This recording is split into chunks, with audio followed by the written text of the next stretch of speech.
የቻናላችን ቤተሰቦች የመጀመሪያው የኮንዶሚኒየም ተመዝጋቢዎች አዲስ ነገር እየመጣ እንደሆነ እንግዲህ ሰሞኑን እየተገለጸ ነው።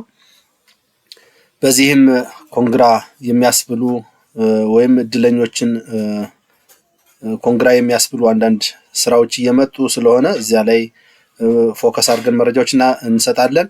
ሁለተኛ የደሞዝ ጭማሪው ተጨምሯል ተብሏል፣ ግን ብዙ ክልሎች አካባቢ አሁን እስካሁን ድረስ እንዳልተከፈለ ተነግሯል። ይህም በፋይናንስ እና ኢኮኖሚ ሚኒስቴር በኩል የስሌት ችግር እንደነበረ ያሰላል ችግር እንደነበረ የየክልሎቹ ደሞዝ የሚለቀቀው ወይም የየክልሎቹ የምደብ ድልድል የሚካሄድ በየ3 ወሩ ደሞዝ ተሰርቶ የሚለቀቅ መሆኑ ይታወቃል እና እዚያ ላይ የተሳሳቱ መረጃዎች ወይም የተሳሳተ ስሌት እንደነበረ ተናግረዋል። በሌላ በኩል ደግሞ የመንግስት ሰራተኞች ማጣራት ወይም የመንግስት ሰራተኞች ቆጠራ ሊካሄድ መሆኑ ተነግሯል። በእነዚህ 3 መረጃዎች ላይ ዘርዘር ያለ ትንታኔ ያለው መረጃ ይዘን መተናል። ተከታተሉ።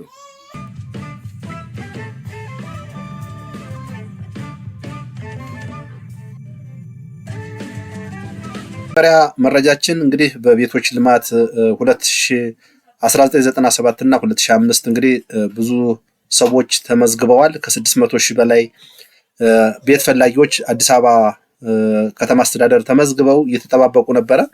ከዚያ ውስጥ ወደ 70 ሺህ አካባቢ ተሰጥቷቸዋል፣ የደረሳቸው አሉ።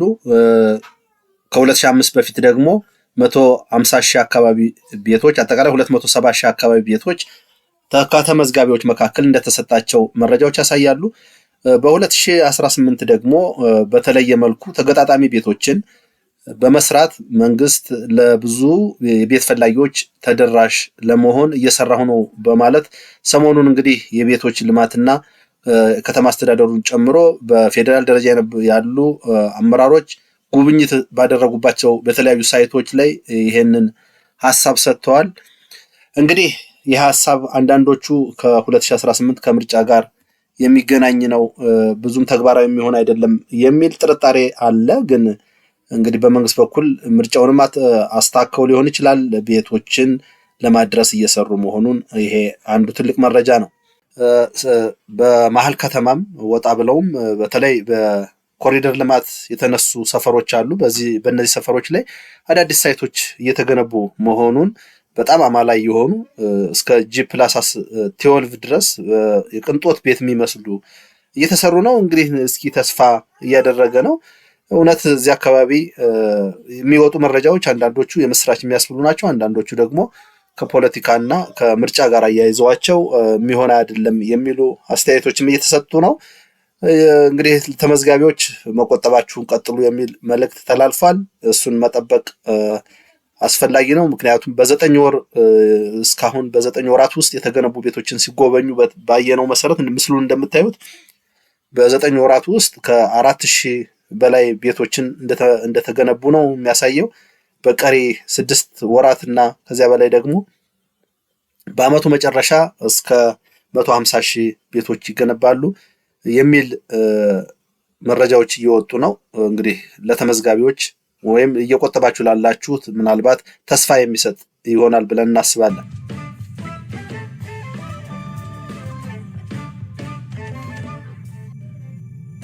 ወደሚቀጥለው መረጃ ስንሄድ መንግስት እንግዲህ ደሞዝ መጨመሩ ይታወቃል። ከመስከረም ጀምሮ ከፍላለሁ ቢልም መስከረምን አሳልፎ ጥቅምት ላይ የመስከረምን ተጨማሪ ክፍያ ይዤ እመጣለሁ ብሎ ነበረ። አዲስ አበባና አንዳንድ ክልሎች ይሄ ተግባራዊ ተደርጓል። በጥቅምት ወር ደሞዝ ላይ ጭማሪው ተግባራዊ በማድረግ መስከረምንም ቀሪ ክፍያ እንደተከፈለ ይታወቃል። ሰሞኑን ግን በደቡብ ክልል፣ በአፋር፣ በደቡብ በተለይ ወደ 4 ክልሎች አሉ አሁን ላይ ምዕራባዊ፣ መካከለኛው ኢትዮጵያ፣ ደቡብ ኢትዮጵያ እየተባሉ ተከፋፍለዋል። እነሱ አካባቢ ጋምቤላ ክልል፣ ብዙ ክልሎች አሁን እንዳልደረሳቸው ይሄ ክፍያ እና ህዳር ላይ ሊከፈላቸው እንደሆነ መረጃዎች ወጥተዋል። የገንዘብና ኢኮኖሚ ሚኒስቴርም ሲጠየቅ የስሌት ስህተት ነበረ ምክንያቱም ለክልሎች የሚላከው በጀት በየ3 ወሩ ነው ለደሞዝ ተሰርቶ የሚላከው። በዚያ መሰረት የተገኘው መረጃ ስህተት ስለነበረ የተላከው በጀት በቂ ሆኖ ባለመገኘቱ ህዳር ወር አብሮ እንደሚሰራ ባክ ፔይመንትም አብሮ እንደሚሰራና ይህንን ተረጋግተው እንዲጠብቁ የሚል መረጃ አስተላልፏል።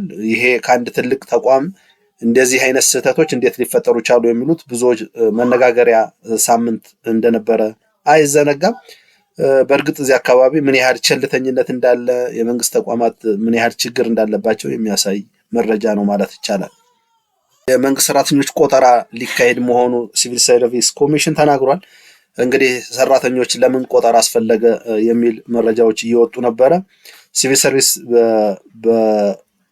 በሰራው ሰርቬይ ሰራተኞችን ቀጥሮ ለዚህ ኮሚቴ ተቋቁሞ የቆጠራ ኮሚቴ እንደተዋቀረና የሰራተኞችን ከፍተኛ ባለሙያ፣ ጁኒየር ወይም ጀማሪ፣ መካከለኛ ባለሙያ በሚል አጠቃላይ በፖዚሽናቸውና በሙያቸው ቆጠራ አካሂዶ በኢትዮጵያ ኢኮኖሚስት ምን ያህል አለ፣ በዚህ ማኔጅመንት ምን ያህል አለ፣ ሌሎችም በኢንጂነሪንግም ዘርፍ በኮምፒውተር ሳይንስ በተለያዩ ዘርፎች ቆጠራ አካሂዶ አንድ ሰራተኛ ዳብል የተለያዩ መስሪያ ቤቶች የተቀጠሩም ካሉ እነሱን ለማጣራት እንደገና ይሄ ባለሙያዎችንም ምን ያህል መንግስት ምን ያህል ኢንጂነር አለው፣ ምን ያህል የኢኮኖሚስት ባለሙያ አለ፣ ምን ያህል ማኔጅመንት ላይ ያሉ ባለሙያዎች አሉ፣ አጠቃላይ ከተቋማዊ አወቃቀር አንጻር ይሄንን ቆጠራ ልሰራ ነው፣ ምን ያህል ሰራተኞች አሉ፣ በትክክለኛ መደብ ላይ ምን ያህል ተቀምጠዋል የሚል ልሰራ ነው እያለ ይህንን እንግዲህ ቲም አዋቅሮ በጀት በመድቦ እየሰራ መሆኑ ይታወቃል። ይህንን ግን የፖለቲካ ተቃዋሚዎች በሌላ እይታ ነው ያዩት። ይሄ የብሔር ብሔረሰብ ስብጥር በሚል የሲቪል ሰርቫንቱ ስራ በሙያ ሳይሆን በብሔር ውክልና በችሎታ ሳይሆን በዘር ሊመደብ መሆኑንና ከዚህ ቆጠራ በኋላ ብሔሩ ታይቶ እንጂ ሙያው ታይቶ እንደማይሆን እየገለጹ ይገኛሉ። በእርግጥ መንግስትም የፌዴራል ተቋማት ተመጣጣኝ ድልድል ሊያገኙ ይገባል ክልሎች እያለ ነው። ግን አገልግሎት ሰጪ ተቋማት በሙያ እንጂ በብሔር መሆኑ ብዙዎችን ያሳፈረ ብዙዎችን ያስደነገጠ ነው። ይሄ የሰራተኞች የመንግስት ሰራተኞች ቆጠራ አንዱ ዋናው ሚና በመንግስት ተቋማት ላይ በብሔር ኦሮሞ ምን ያህል ተመድቧል፣ አማራው፣ ትግሬው፣ ደቡቡ፣ ቤኒሻንጉሉ፣ ጋምቤላው በሚል ከቆጠሩ በኋላ ምጥጥን የመስራት ስራ እንደሆነ እንግዲህ የተቃዋሚ ፖለቲካ ፓርቲዎች እና አንዳንድ ባለሙያዎች እየተናገሩ ነው።